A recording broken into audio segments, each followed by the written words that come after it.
this, yeah.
I'm not 100% sure, but I don't know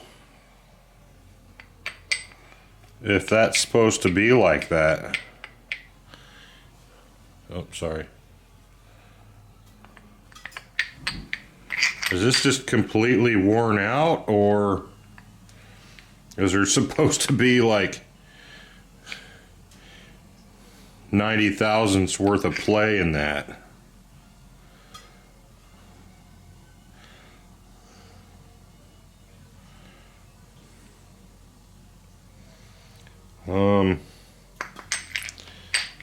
It doesn't appear, this part of the shafting doesn't really appear to be messed up. I mean, it looks, other than this wiping part here, there's no real, doesn't look like there's a lot of metal lost.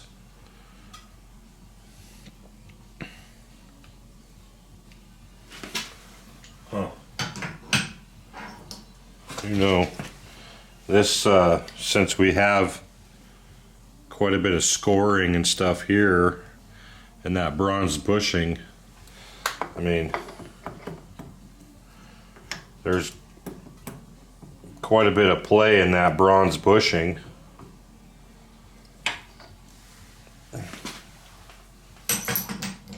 I'm not entirely convinced there's supposed to be that much play in that gear.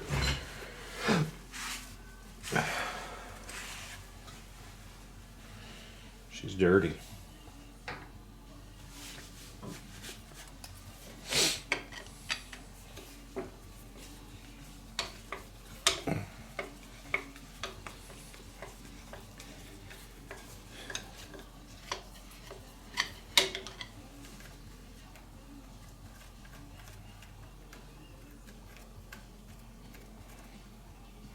How long is that screw?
Wonder what that is.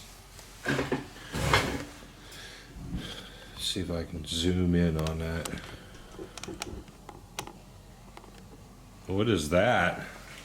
It looks like it's some sort of plastic. I wonder if it was worn out and then they jammed a piece of plastic in there to take up some slop or something. Huh. I wonder how this is, how is that held on? I don't think it's bolted through this way. There's no bolts holding the rest of this piece. I wonder if I just remove this bar, what'll happen.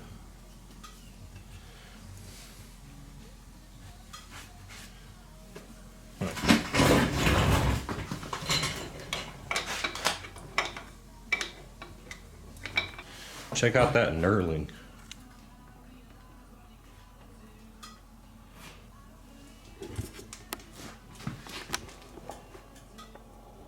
Look at that.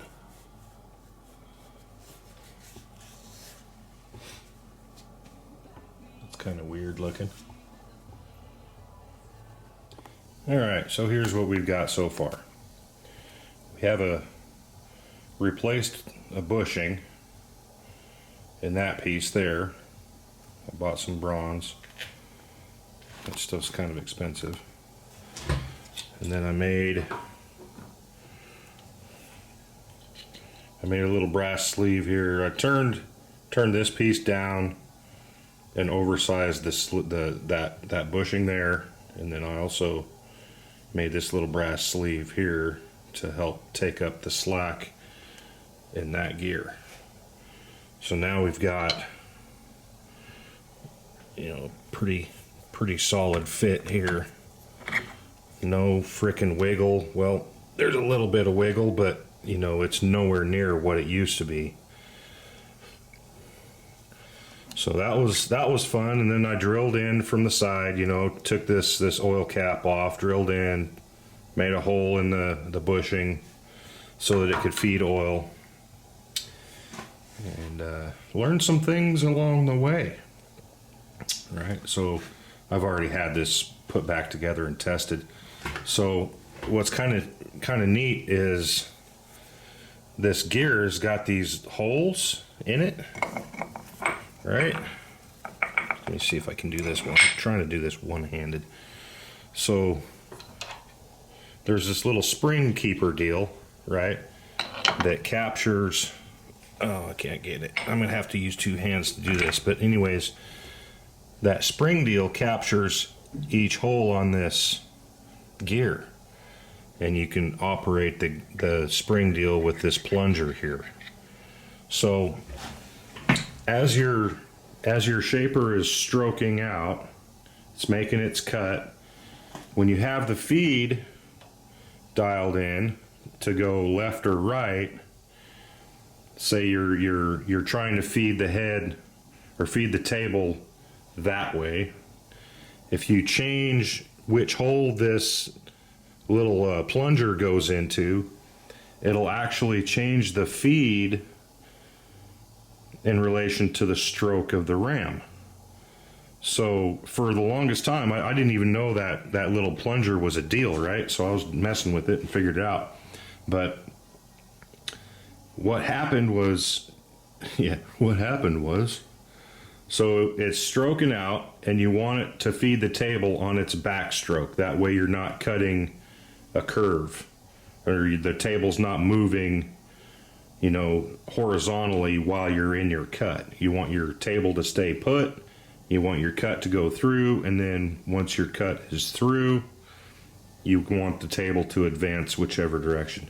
Well, anyways, you change this over to the other side to match that other hole, and it reverses it. So you can basically, so if you're feeding to the left, you have it in one position, that way the table advances on the backstroke, and then if you're feeding to the right, you have to change that so that it continues to feed on the backstroke, if that makes any sense. I thought that was kind of interesting. I didn't even know that did that. I wasn't paying attention, I guess, when I was operating the machine back and forth. As far as the fix goes, we have a good bushing in there. I went and kind of did some cold bluing on some work pieces here, the feed mechanisms. Blued that up a little bit to keep the rust off. Of course, it's going to be covered in oil anyways, but whatever. So, yeah, it's time to put it back together for the last time, I suppose. Test it and make sure everything still works. Let's see if I can do this without knocking the camera over.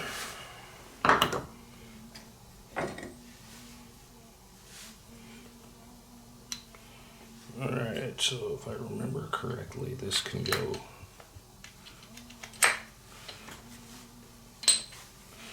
in like Flynn. This guy goes in here. It was kind of a bitch to get back together. Oh, there it is. So there's that, there's that.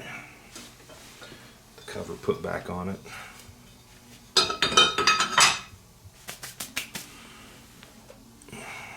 little thread adjuster.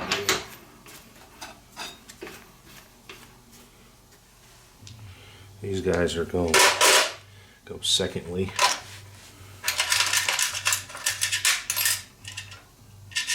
What the hell was it with 40s equipment and slotted screws?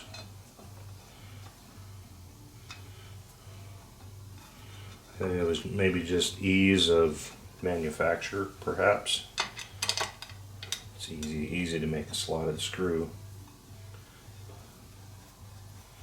Nowadays, it's easy to make all kinds of other shit. Okay, so that's that. Fancy little shoulder bolt for this guy here.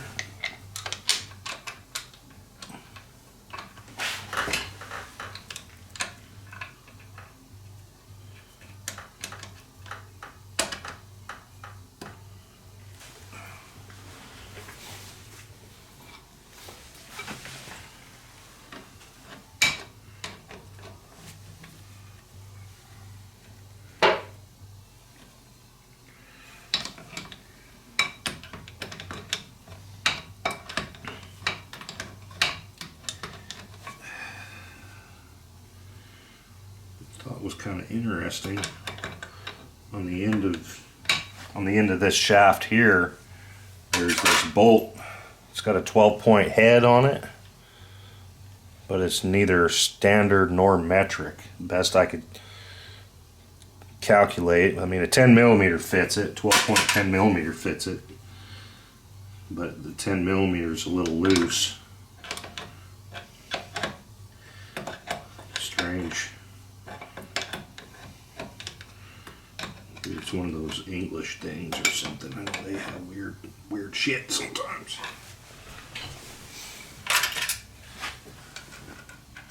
Got a little funky thing in there.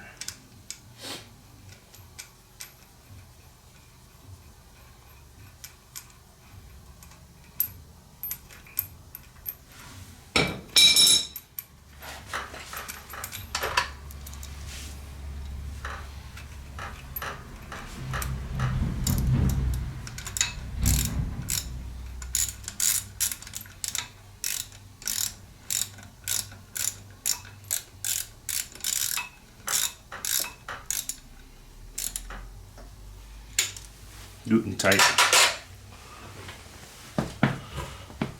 Another shoulder bolt. Look at this one. And it's got a slot. A real big old fat one. So, large spacer. Goes on like so. This guy goes on here. No, it doesn't. I'm sorry. That slips on there. This guy goes in the slot there.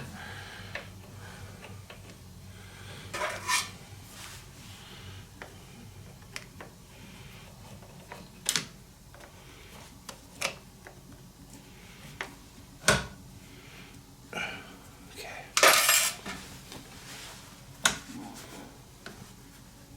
Cool.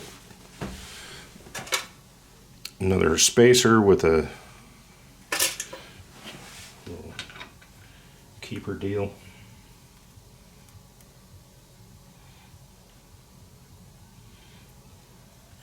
Set screw, that's the word that we're looking for. Set screw is the word of the day. Okay. Okay, that's cool. Let me figure out this pin situation. With the plunger, I marked it to where the pin gets driven out. So, hold on, I'll be right back. I need to get a tool.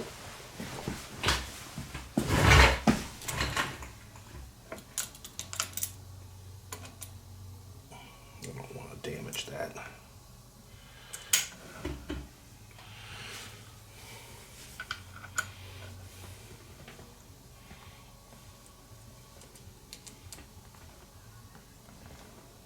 Get in there.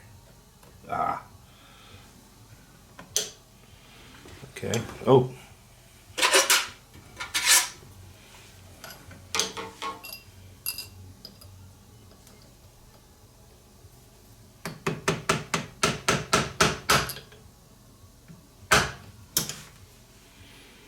Kind of a shitty pin arrangement. I think this thing's been apart a few times.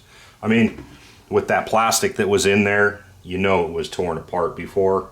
Plus the mismatched bolts going in here. One of them was a slotted, the other one was a socket head cap screw. So there was definitely some extra stuff going on. All right, get in my tools. Check this out. I made a little tray there for holding stuff. That way it doesn't roll off and hit the floor. Neat. All right, so let's test it out. I'll show how this this little pin guy works to change the feed. Is everything clear? Alright, so we're neutral.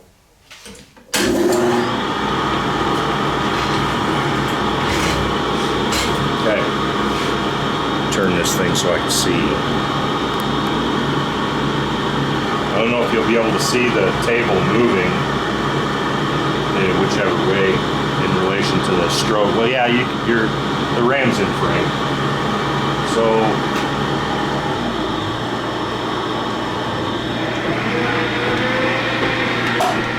there she is, moving back and forth.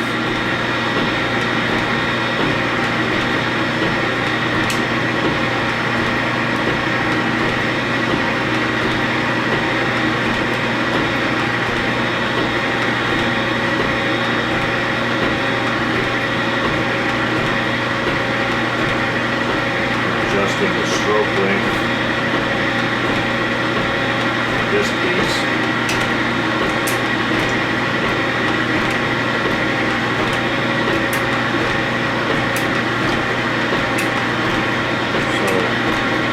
Moving the table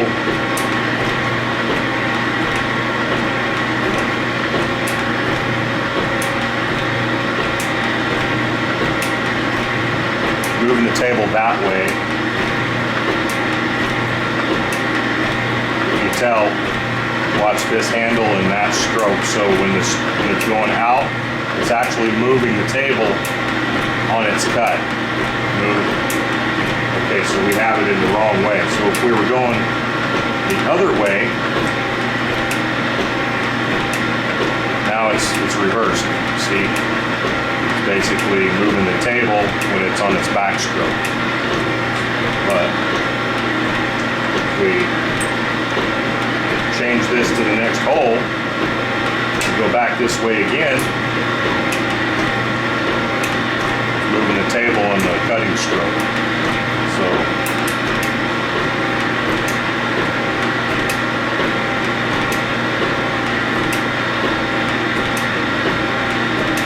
see how that works?